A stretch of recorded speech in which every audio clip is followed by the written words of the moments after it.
जय हिंद दोस्तों। फागुन का महीना निकल चुका है। फागुन के साथ ही आगरा सहित पूरे देश के अंदर गर्मी का लबोलबाब दिखाई देने लगा है। अभी से तापमान 30 क्रॉस चुका है, जो कि 32-33 के आसपास है और 35 तक पहुंचने की कगार पर है।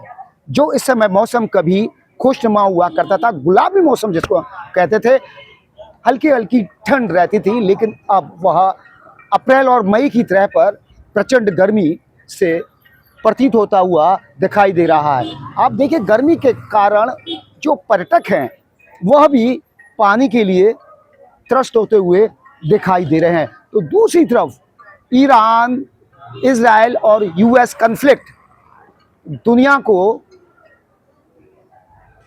एक तरह से इकोनॉमी में धकेलते हुए ले जाता हुआ दिखाई दे रहा है। दुनिया की यानी कि वैश्विक अर्थव्यवस्था चरमराती हुई दिखाई दे रही है।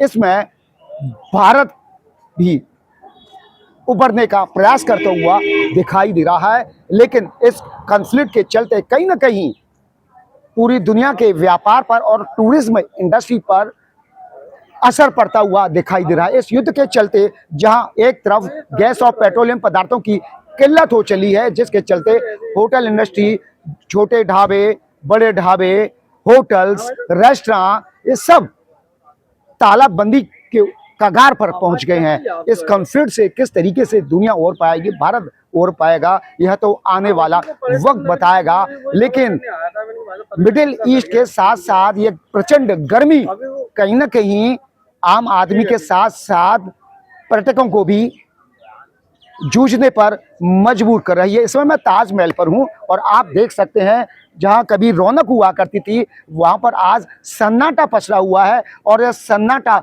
बता रहा है कि गर्मी के हालात किस तरह भयावहता का रूप ले रहे हैं। आप पीछे देखिए, यह वही है, बिल्कुल सीधे ताजमहल की तरफ ले जाती है और पूरा का पूरा इस समय खाली पड़ा हुआ है।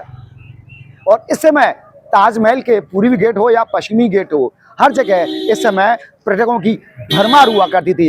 एक तरफ मिडिल ईस्ट की त्रासदी है, युद्ध का मैदान है, वहां पर तमाम कंट्री इस युद्ध में जूझते हुए दिखाई दे रहे हैं, गिरते हुए दिखाई दे रहे हैं। तो दूसरी तरफ प्राकृतिक प्रकोप है और इस गर्मी ने, प्रचंड गर्मी ने पर्यटन इंडस्ट्री की कमर तोड़ती है। अब देखना होगा कि इस युद्ध और इस गर्मी से आम आदमी को कब राहत मिलती है। अपने साथी सत्येन के साथ प्रदीप दावत, आगरा।